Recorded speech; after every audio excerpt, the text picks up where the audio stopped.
औज़ुबिल्लाहि मिनश्शैतानिर्रजीम बिस्मिल्लाहिर्रहमानिर्रहीम। आप देख रहे हैं न्यूज़ वर्ल्ड यूरोप। मैं हूं आपका होस्ट तारिक भट्टी। मेरे साथ पाकिस्तान तहरीक इंसाफ के MPA PP 114 से चौधरी लतीफ़ नज़र गुजर साहब।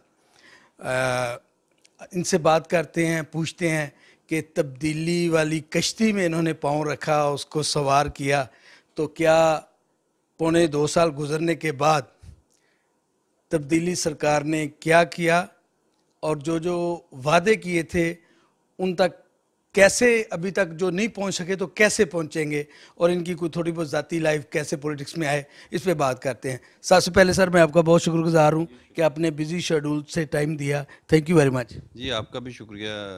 मैं आपका और आपके चैनल का शुक्रगुजार हूँ। आज ने आपने मेरे ख़यालात अवाम तक पहुँचाने का मुझे मौका फ़राहम किया। तो जहाँ तक आपके सवाल का तल्लक है, मेरा ख़्याल आगाज़ तो इस बात से होता है कि मैं पॉलिटिक्स में कैसे आया। इसका सबसे मैं ये जवाब दूंगा। देखिए जी, मैं समझता हूँ कि मैं जो पॉलिटिक्स में आया हूँ, मेरी कोई पॉलिटिकल बैकग्राउंड नहीं थी। मैं काम घर से, मिडिल क्लास से मेरा तल्लक है। ये जहाँ पे हम बैठे हैं, people's colony Faisalabad D ground के करीब मेरी रहायश है। तो यहीं मेरा कह लें जंपल है। तो मैं जब अक्सर ये मैं सोचता हूँ या मैं गौर करता हूँ, तो एक चीज़ बड़ी मुझे महसूस हुई है कि इंसान में अगर कोई इंसानियत हो, आप थोड़ा सा लोगों का ख्याल करते हों, तो उन लोगों को पॉलिटिक्स में आना चाहिए। मैं ये समझता हूँ कि मैं शुरू से ही ये इंसानी खिदमत का जज्बा दिल में मौजूद था। लेकिन क्योंकि हम जिस मिडिल क्लास से हमारा तल्लक है, तो हमें अमली सियासत में बड़ा मुश्किल है, नामुमकिन है बल्कि, कि हमें लोग स्पेस दें, और हम ये सिस्टम हमें सपोर्ट नहीं था कर रहा। तो मैं समझता हूँ कि 2001 में जब मुशर्रफ दौर में गैर जमाती इलेक्शन हुए, तो वो इलेक्शन कुछ इस किस्म का था कि मेरे जो हल्का अहबाब है, मेरे दोस्त है यहाँ बैठते, उन्होंने मुझे मजबूर किया कि हम अमली पॉलिटिक्स में हमें हिस्सा लेना चाहिए। तो क्योंकि गैर जमाती इलेक्शन था, किसी पार्टी के पास टिकट लेने नहीं जाना था, तो अगर टिकट लेने जाते तो मैं समझता हूँ शायद मुझे टिकट भी ना मिलता। तो मैंने, मेरे साथ नाज़िम थे, रियाज़ कमुक्का साहब, और ये हमारी यूनियन काउंसिल 225 इसका नंबर था। तो मैंने और उन्होंने नाज़िम और नैब नाज़िम का इलेक्शन कंटेस्ट किया, तो अल्लाह ताला ने मुझे कामयाबी दी। 2001 में मैंने इलेक्शन विन किया। तकरीबन 265 वोट के करीब हमने इलेक्शन विन किया। तो अल्लाह का शुक्र है, जो वो एक नया निज़ाम था, उस निज़ाम पे मैंने काम किया, और अल्हम्दुलिल्लाह अपने इलाके के जो भी मेजर इशू थे, छोटे छोटे, जो मैं समझता हूँ बल्दियात से मुतल्लिक़ हैं, रिलेटेड हैं, उस पे मैंने काम किया। अपने इलाके की सड़कें और जो छोटे मोटे सीवरेज के मसाइल थे, स्ट्रीट लाइट के थे, जो एक मैं समझता हूँ लोकल गवर्नमेंट का फंक्शन है, उसमें रहते हुए हमने जो काम किया, तो मेरे इस इलाके के अवाम का मैं शुक्रगुजार हूँ। तो इन्होंने दोबारा मुझे मौका दिया। जब मैं 2005 में हमने सेम पेयर के साथ दोबारा इसमें इलेक्शन कंटेस्ट किया, तो फिर हमें हल्का के अवाम ने फिर हमें कामयाबी दी, और मैं तकरीबन हम 1400 की लीड से हमने वो इलेक्शन विन किया। तो फिर 2006 की बात है, तो जिस वक्त दो बड़ी सियासी पार्टियां, जिनमें मुस्लिम लीग और पीपल्स पार्टी की क़यादत थी, दोनों मुल्क से बाहर थी, मुशर्रफ का दौर था। उस वक्त मैं समझता हूँ कि मुझे एक मौका मिला, जब आपका मीडिया थोड़ा सा मुशर्रफ दौर में आज़ाद हुआ, तो मीडिया में इमरान खान साहब को सुना, इनकी स्पीचेस सुनी, जो इनका मौक़िफ़ सुना। यही मेरा सवाल था अगला, आपने खुद ही इसको ट्रांसलेट करना शुरू किया। आपने PTI और इमरान खान को क्यों ज्वाइन किया? इतनी सियासी पार्टियां और नू लीग और पीपल्स पार्टी के होते हुए कोई चांसेस नहीं थे कि इमरान खान जो हैं वो कभी भी इस तरह आगे आ सकें? यही मेरा आपसे सवाल है कि क्यों ज्वाइन किया आपने PTI को? ये बड़ा दिलचस्प सवाल है आपका। मैं समझता हूँ इंसान का अक्सर आपने इमरान खान साहब के भी जो स्पीचेस सुनी होंगी, तो है भी हकीकत।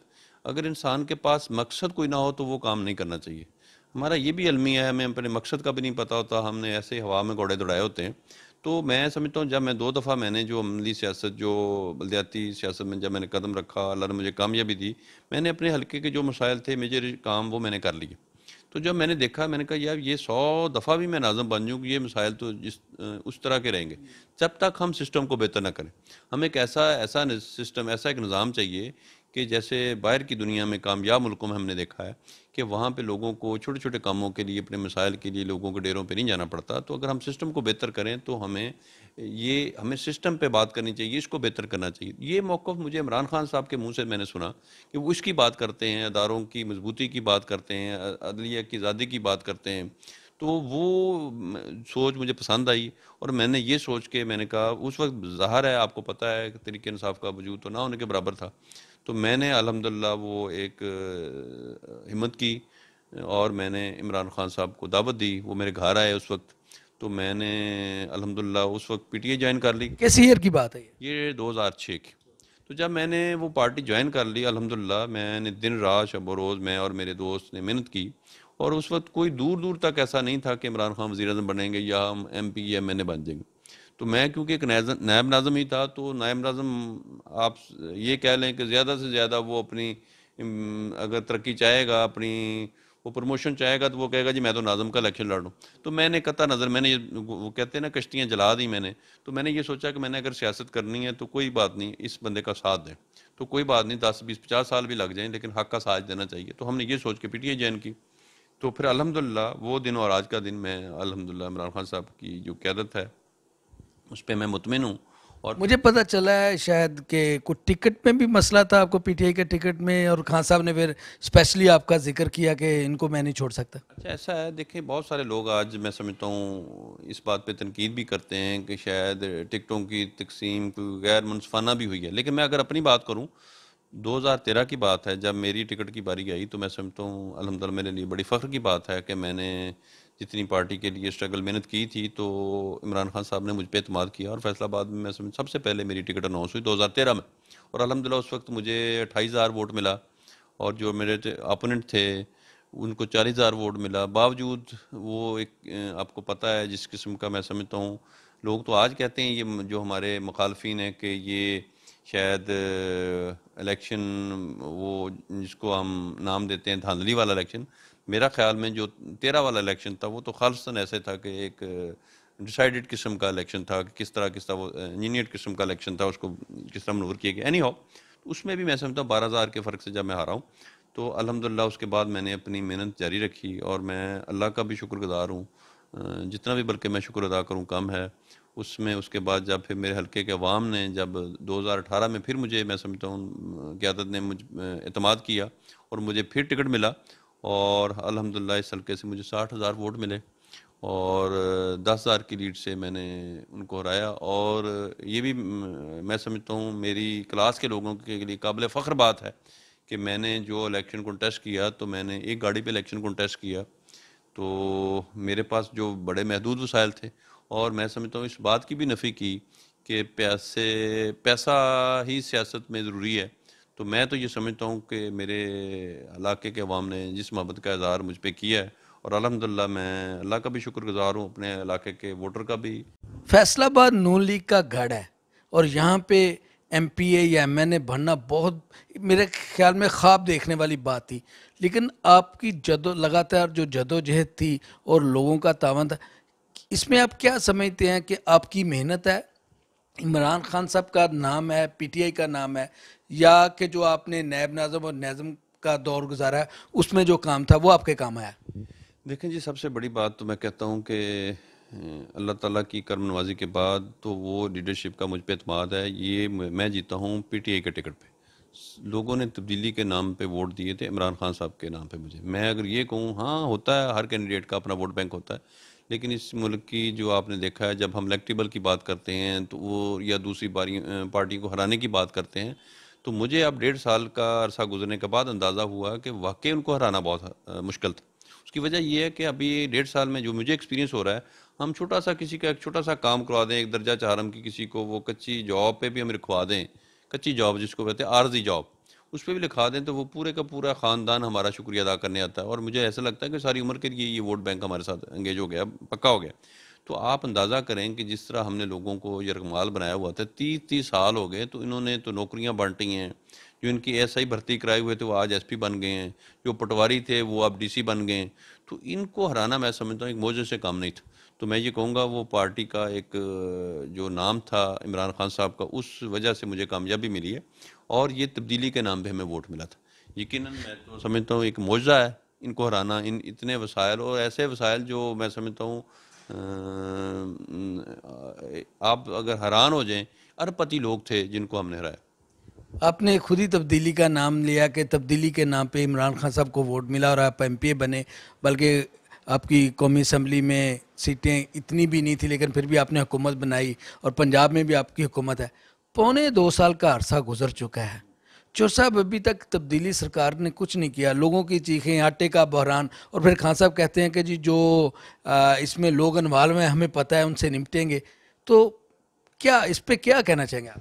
देखें जी, मैं बड़ी तकलीफ़ के साथ ये बात करूँगा कि होता ये है कि मैं अल्हम्दुलिल्लाह मुतमिन हूँ, लेकिन मैंने जो जमहूरियत में आके देखा है कामयाबी के बाद, जमहूरियत में अगर आप ये चाहते हैं ना रातों रात तब्दीली आ जाए तो ये मुमकिन नहीं है। हाँ, अलबत्ता मुतमिन मैं इस बात से हूँ कि जो हमारा कप्तान है, हमारा लीडर है, जो हमारी टीम को लीड कर रहा है, इमरान खान, वो बिल्कुल ठीक है, उसकी नीयत बिल्कुल ठीक है, वो ईमानदार है। लेकिन बदकिस्मती कहाँ से शुरू होती है? अब हमारे इदारों में इस हद तक आप देखें करप्शन है कि हमने काम इन्हीं लोगों से लेना है। ना हमारी कोई पॉलिटिकल टीम में वो ईमानदारी होगी, ना अगर हमारे जो सरकारी अफसरान हैं अगर वो ईमानदारी दिखाएंगे तो वो नताइज में वक्त लगेगा। मैं समझता हूँ एक ही वजह है कि जो सोच इमरान खान की है, नीचे तक वो सोच नहीं है। तो वो ईमानदारी से शब रोज़ मेहनत कर रहे हैं, उसमें कोई शक नहीं। लेकिन उसमें जो आप देख रहे हैं कि आज हर बंदा, मैं समझता हूँ हमारे माशरे में एक बिगाड़ इस हद तक बढ़ चुका है कि आपको अच्छे लोगों को ढूंढना, मैं समझता हूँ बहुत मुश्किल हो गया। उसकी वजह ये है कि जब एक चीज़ का तसलसल है, वक्त लगता है, तो आप लोग, मैं समझता हूँ आप किसी भी सरकारी इदारे में चले जाएं, बगैर करप्शन के कोई आपकी बात सुनने के लिए तैयार नहीं। अच्छा, अब उन्हीं लोगों से जब आपने काम लेना हो तो वो रोड़े अटकाते हैं और काम में मुश्किलात पैदा करते हैं। और फिर जहाँ तक आपने महंगाई की बात की या दूसरी चीज़ों का आपने बात की, तो मैं समझता हूँ ये भी एक माफिया है। ये इसलिए इस्लाम में भी मना किया गया था ज़ख़ीरा अंदोज़ी को, इस किस्म की। एक तो मैं समझता हूँ महंगाई। सॉरी मैं इंटरप्ट कर रहा हूँ। माफिया सुना है कि आपकी पीटीआई के लोग शामिल हैं इसमें। लोग शायद जहांगीर तरीन साहब का नाम लेते हैं या कुछ बड़े बड़े लोगों का नाम लेते हैं, और खान साहब ने भी कहा है कि इन माफिया से हम निपटेंगे। मुझे कोई बेबसी नज़र आ रही है चौर साहब। देखें, बात ये है कि मैं, क्योंकि अभी तक कोई चीज़ कन्फर्म नहीं है, मुसद्दका नहीं है जिसको मैं कहूँ कि फ़लाँ फ़लाँ फ़लाँ, लेकिन अगर मेरी पार्टी में भी माफिया है तो मैं उसको भी, मैं उसको मैं कंडेम करूँगा। मैं किसी सूरत उस माफिया का हिस्सा नहीं बनना चाहूँगा। और यकीनन मैं समझता हूँ इमरान खान साहब की जब आप बात करते हैं तो मुझे ये यकीन है कि जैसे हमने माजी में देखा है कि आपने पाकिस्तान तरीके इंसाफ का अगर आप ट्रैक रिकॉर्ड देखें, आपने खैबर पुख्तूनख्वा में देखा या इवन पंजाब में आपने देखा कि हमारे कुछ वज़रा नैब की गिरफ्त में आए तो बिल्कुल कता तलकी की है पार्टी ने उसके साथ। इमरान खान साहब ने उनका साथ नहीं कतन दिया। तो मैं उम्मीद करता हूँ कि इंशाअल्लाह ताला अगर इस तरह के लोग मैं समझता हूँ जो ये एक मसनूई बहरान मैं समझता हूँ पैदा किया गया था, उसमें मुलव्वस पाए गए तो मेरा ख्याल किसी से कोई रायत नहीं होगी। आप पर उम्मीद हैं कि कितने अरसे तक जो है वो कम बैक हो सकता है, कोई लोगों को आसानियाँ पैदा हो सकती, महंगाई कम हो या उनकी इनकम में इजाफा हो? देखें, फिर वही बात आ गई कि इंसान कोशिश करता है, कामयाबी अल्लाह देता है। तो हमारी जो क़यादत से बात हुई इमरान खान साहब से, लास्ट संडे हमारी मुलाकात हुई थी। हमारे सारे पंजाब असम्बली के मेंबरान को उन्होंने यहाँ लाहौर में मदऊ किया था। उसमें ये बात उन्होंने, ये कह लें खुशखबरी कह लें, हम तक पहुँचाई है। यकीनन हम आवाम में जाते हैं, हम फेस करते हैं, एक महंगाई भी है, उसकी कुछ मैं समझता हूँ जायज़ वजूहात भी होंगी, लेकिन आवाम यकीनन मैं समझता हूँ इस वक्त तकलीफ़ में है, वो हमसे रिलीफ चाहती है। तो उन्होंने ये हमें बावर कराया है, यकीन दहानी कराई है कि 2020 है इंशाअल्लाह ताला खुशहाली का साल होगा और इस साल में काफ़ी अब बेहतरी आपको देखने को मिलेगी। को पंजाब में तब्दीली नज़र आ रही है बुज़दार साहब की? लोग सुना है काफ़ी एमपीएज और कुछ फंड के हवाले से बातें कर रहे हैं कि हमें फ़ंड इशू नहीं हो रहे इलाके में, जो डेवलपमेंट काम है उसके हवाले से। और बुज़दार साहब का बहुत शोर शराबा है, और सुना है कि काफ लीग भी कुछ पर तोल रही है नून लीग से मिलने के, या इस तरह की खबरें हैं। देखिए जी, मैं ये समझता हूँ कि तरीके इंसाफ एक जमहूरी पार्टी है, लेकिन उस जमहूरी पार्टी के जो सरबराह हैं हमारे, वो इमरान खान साहब हैं, हमारे चेयरमैन हैं। ये फ़ैसला उनका था। जो भी फ़ैसला उनका होगा, मैं समझता हूँ हर जो हमारा कारकुन है, चाहे वो एमपी की शक्ल में, एमएनए की शक्ल, या हमारे काम जो एक वर्कर भी है, वो भी खान साहब के इस फ़ैसले को ऑन करता है। जब तक उन्हें बुज़दार साहब पे एतमाद है तो हम उनके साथ हैं। अभी आपके को वफाकी वजीर मीडिया पे आके बात करें कि अगर खान साहब बुजदार साहब को नहीं हटाते तो उनको खुद सोचना चाहिए, ऐसी बातों से फिर पार्टी के अंदर डिसिप्लिन और ये सारी चीज़ें पार्टी को नुकसान नहीं देती? यकीनन जी, मैं समझता हूँ जमहूरी पार्टी में इख्तलाफात होते हैं, और इख्तलाफात को मैं समझता हूँ उन पे बात करनी, उन इशू पे आपकी एक फोरम मौजूद है, उस पे बात करनी चाहिए। तो वो मेरा ख्याल हर शहरी को, जो हमारा एमपी है या मैंने पूरा मौका मिलता है, उस पर बात करते हैं। लेकिन पब्लिक में आके या मीडिया में आके पार्टी के ख़िलाफ़ इस किस्म की बयानबाजी करनी, ये गैर मुनासिब बात है। पीएचए के चेयरमैन बने हैं माशाल्लाह, तो इसमें फैसलाबाद की कुछ तरक्की के लिए कुछ आप क्या क्या प्लान्स हैं आपके, कुछ बताना चाहें? यकीनन जी, मैं समझता हूँ ये मेरा शुबा है। अभी कल भी हमारी मीटिंग हुई है। अभी आने वाला मौसम बहार शुरू हो रहा है। इंशाल्लाह ताला फैसलाबाद में हम एक दफ़ा फिर ये जो प्रोग्राम है ग्रीनरी का, इसको हम इसके लिए इंशाल्लाह शब रोज़ मैं और मेरा डिपार्टमेंट करेगा। लेकिन अगर आप पिछले 1.5 साल की बात करें तो मैं समझता हूँ मैं समझता आवाम ज़्यादा गवाह है कि आप देखें जाके अब सड़कों पे महदूद वसाइल में, मैं समझता पीएचए की जो स्ट्रेंथ है, अगर इसको दूसरे शहरों से मौज़ना किया जाए, ख़ास तौर पे लाहौर के साथ अगर इसको कंपेयर करें, तो हमारे महदूद वसाइल में रहते हुए फैसलाबाद मैं समझ पाकिस्तान का तीसरा बड़ा शहर है। उसमें अगर आप आबादी के लिहाज से उसको देखें और हमारी जो स्ट्रेंथ है पीएचए की उसको देखें, तो मैं समझता हूँ आप देखेंगे फैसलाबाद में जो भी मेन रोड्स हैं, उसकी ग्रीन बेल्ट्स हैं या मेन पार्क्स हैं, उस पर हमने फोकस किया और उनकी हालत पहले से बेहतर है। लेकिन क्योंकि मैं समझता हूँ आप कितने भी अच्छे काम करते जाएं, पौधे लगाते जाएं या और अच्छे काम करें, जब तक आवाम की तायद हासिल नहीं होगी वो आप कामयाबी हासिल नहीं कर सकते। तो जहाँ तक दरख्तों की बात है, ये हमारे दीन इस्लाम में भी सदका जारिया है। तो मैं समझता हूँ आज तक हम अपने सोसाइटी को यही नहीं बचा सके लोगों को, इसमें इंसानियत का फ़ायदा। तो जब तक एक आम आदमी को अपना उसमें फ़ायदा नहीं नज़र आता, तो वो उसकी मैं समझता हूँ देखभाल भी नहीं करता। मेरा ज़्यादा इस चीज़ पे फोकस है कि हम ज़्यादा से ज़्यादा लोगों को इस बात पे कन्विंस करें कि ये जो दरख्त हैं, ये जो पौधे हैं, ये जो ग्रीनरी है, ये जो सब्ज़ा है, ये आपके फ़ायदे के लिए। जब आप इसमें फ़ायदा देखेंगे तो इंशाअल्लाह ताला फिर आप फ्यूचर में देखेंगे लोग दरख्त लगाएंगे और उनकी फिर वो देखभाल भी करेंगे। हमारे ये होता था पहले कि एक दरख्त लगाया तो अगले दिन आप आए, आपको एक वहाँ पे पौधा मौजूद नज़र नहीं आता। अब मैं समझता हूँ कि लोगों में जो रुझान है, मैं इसका क्रेडिट इमरान खान साहब को देता हूँ। ये पाकिस्तान की तारीख में पहली दफ़ा आपने देखा है, ये बल्कि इंटरनेशनल फोरम पे उन्होंने इस मसले को उठाया है, जो इन्वायरमेंट जो एक तब्दीलियाँ आ रही हैं हमारे माहौल में, तो वो एक जो ग्लोबल वार्मिंग है, वो उस इशू पे भी उन्होंने बात की। तो हमारे मुल्क के पाकिस्तान में ख़ास तौर पे आपने देखा कि अब एक नया मौसम मुतारफ़ हुआ है जिसको हम स्मोक का सीज़न कह रहे हैं। तो उसकी बेसिक वजह ये है कि आलूदगी। तो हमने आलूदगी पे काबू पाने के लिए प्राइम मिनिस्टर साहब की हदायत पे ग्रीन क्लीन प्रोग्राम शुरू किया, और वो ना सिर्फ हमारे शहरों में बल्कि देहात की हद तक आपने देखा।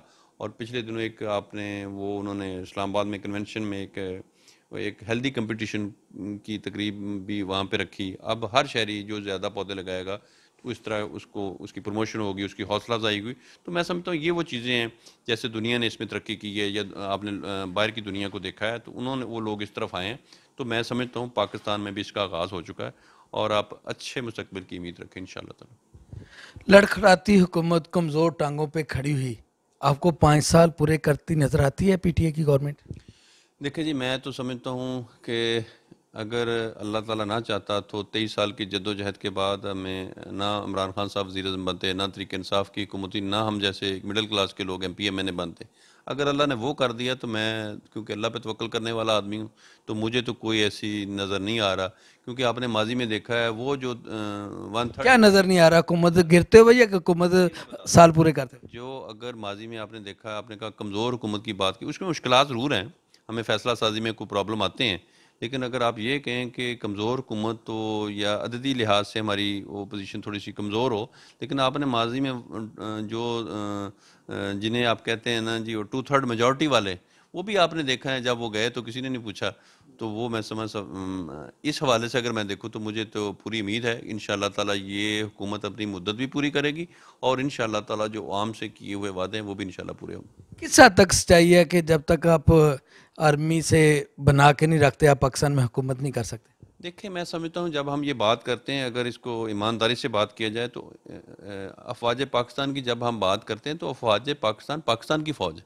तो ये तो पूरी दुनिया की इस्टेब्लिशमेंट का किरदार हमेशा रहा है। हम बाज़ दफ़ा इससे नज़रें चुराते हैं, हम मुंह से इसका इजहार कम करते हैं, तो मैं समझता हूँ वो भी हमारे भाई हैं, वो पाकिस्तान की जो अफवाज हैं वो पाकिस्तान का हिस्सा है। तो उसकी इस हद तक अगर हमारे जो ऐसे इशू हैं जिसमें mesela कौमी जो सलामती के इशू हैं, तो उनकी इन्वॉल्वमेंट तो हमेशा होती है। अगर उन मुस्बत अंदाज में लिया जाए तो मैं समझता हूँ उनका किरदार हमेशा रहा और रहेगा। लेकिन ये है कि जब आप जमहूरी लोग कमज़ोर होते हैं या इन ये करप्ट किस्म का माफिया आगे आता है, तो वो फिर ही वो इस किस्म की जो इंटरवीन आपने देखे हैं, तो मैं समझता हूँ अगर आप ईमानदारी से सियासत करें, लोग आप एतमाद करें, फिर मेरा नहीं ख्याल कि जैसे आपने तुर्की में देखा कि जब फ़ौज की तरफ से कुछ मुदाखलत हुई तो लोग सड़कों पे आ गए। हमारा अलमिया ये है कि करप्ट सियासतदान जब मुल्क पे मुसल्लत हो जाता है, जो माजी में हुआ, तो फिर उनके लिए कोई सड़कों पे नहीं आएगा। बहुत शुक्रिया जी। अभी आपने मेरे साथ जनाब चौधरी लतीफ़ नज़र साहब PHA के चेयरमैन भी हैं फैसलाबाद, और पहली दफ़ा MPA बने हैं, और PTI के बड़े जेन्युइन कारकुनों से 2006 से इमरान खान साहब के साथी हैं, और बड़े पूरे उम्मीद हैं कि आने वाला वक्त जो है 2020 वो खान साहब ने खुशखबरी का साल सुनाया। लेकिन इसका मतलब ये हुआ कि अभी 1 साल या जो 5-6 महीने या साल अभी इंतज़ार करना पड़ेगा। चलें, जहाँ पे इतना अरसा गुज़रा, 1 साल गुज़रते टाइम नहीं लगेगा। अपने होस्ट तारिक भट्टी को इजाज़त दीजिए, फिर इंशाल्लाह नेक्स्ट किसी प्रोग्राम में आपसे मुलाकात करेंगे।